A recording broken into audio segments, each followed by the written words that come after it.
Philip, pangunahan mo ang panalangin. Magandang umaga mga bata. So, sino ang lumiban ngayong araw?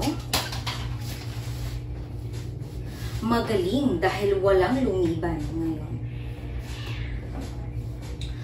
Ilabas ang iyong kwaderno at ating iwasto ang inyong mga takdang aralin. So bago tayo tumungo sa ating bagong aralin, ating pagbalikan aral ang napag-aralan natin kahapon. So, ang ating aralin kahapon ay tungkol sa anyong tubig. Tama ba mga bata? Magaling. So, magbigay nga ng limang anyong tubig. Sige nga, ikaw nga, Marie. Magaling. So, ano pa? Christine. Mahusay. So mukhang natatandaan niyo na ang ating aralin kahapon. So handa na ba kayo sa panibagong aralin ngayong araw? Magaling. Dahil handa na kayo, may ipapakita ako sa inyong mga larawan.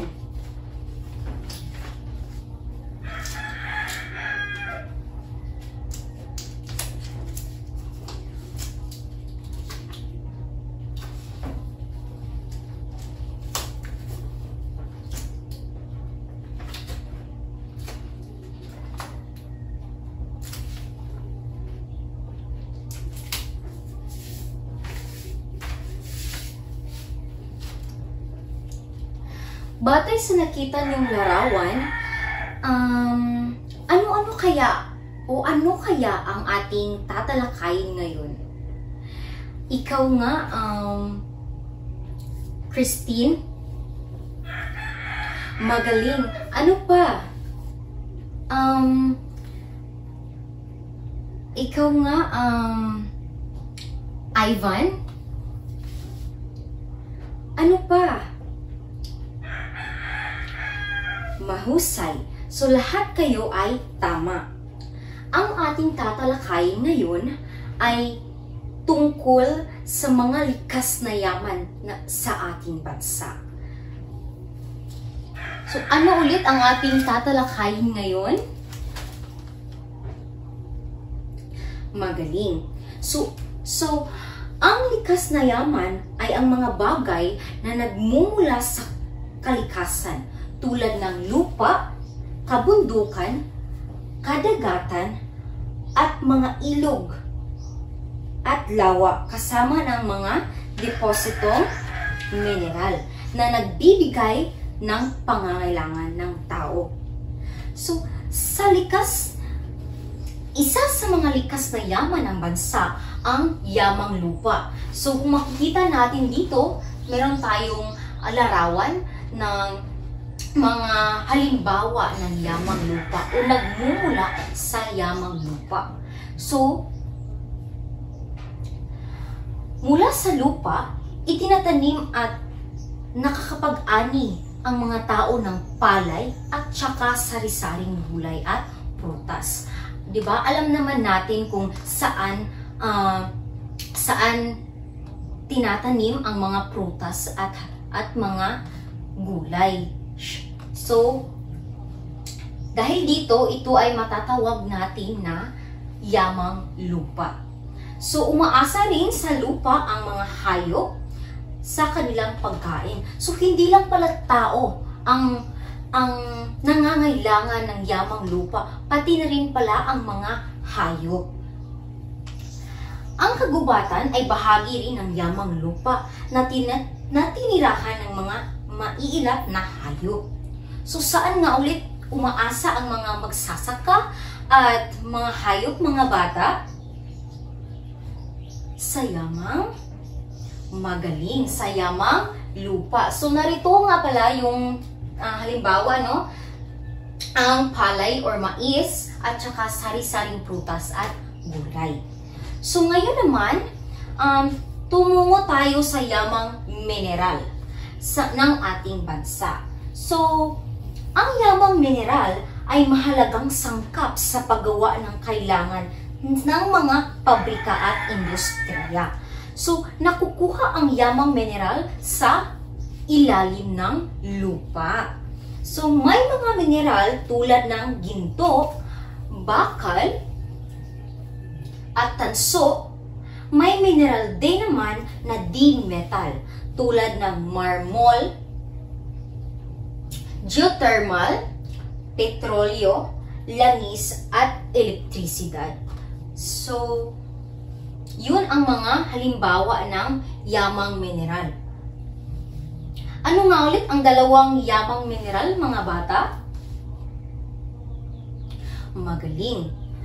At ang ikatlong pangunahing likas na yaman ng ating bansa ay ang yamang tubig.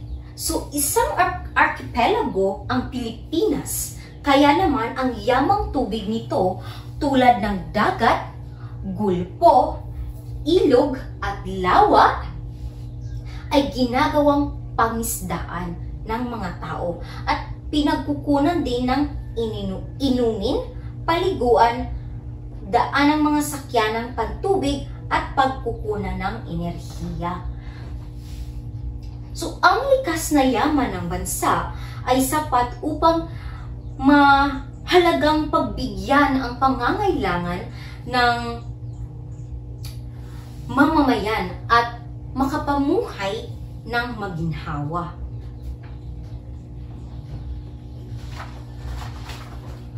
So, ating pagyamanin at alagaan ito.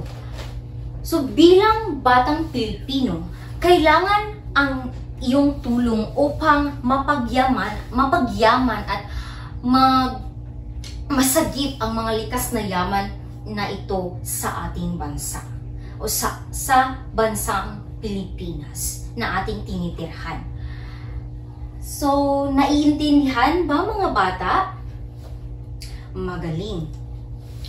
Ano-ano ulit ang pangunahing likas na yaman ng ating bansa? Magaling.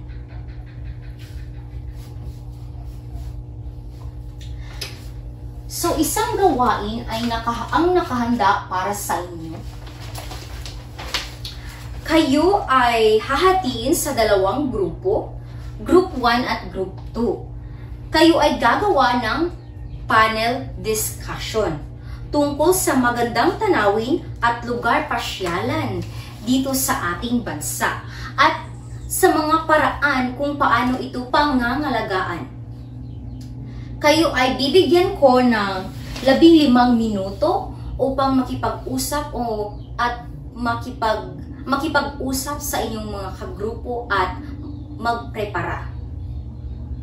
So, narito nga pala ang mga dokumento o impormasyon tungkol sa mga iba't ibang lugar pasyalan at magagandang tanawin sa ating bansa.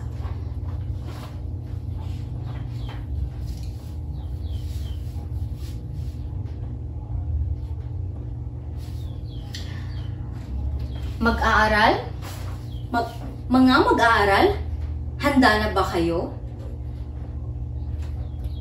Ito ang iyong rubrics o punto sa gawain ito. Kooperasyon, 20%. Kaangkupan ng nilalaman, 30%.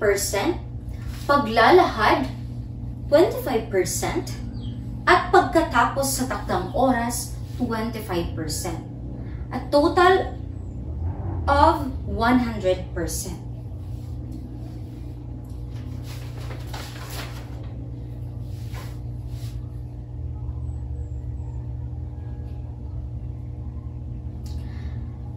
Ngayon, maaari mo bang ibahagi sa amin, James, or kung ano ang iyong natutunan sa paksang ating itinalakay ngayong araw?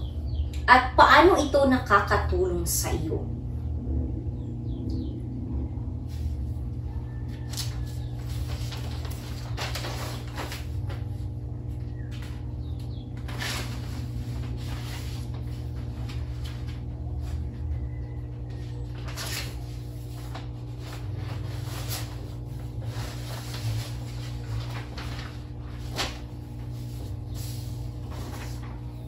magaling. Naway marami kayong napulot na aral ngayong araw na ito sa ating itinalakay. So, ihanda ang iyong sarili at kumuha ng isang buong papel at saka ballpen dahil meron tayong pagtataya ngayon. Ito ay nasa 10 na item lamang. Panuto, isulat ang tama kung wasto ang pahayag at hindi naman kung mali ang pahayag. So, sagutan nyo ito.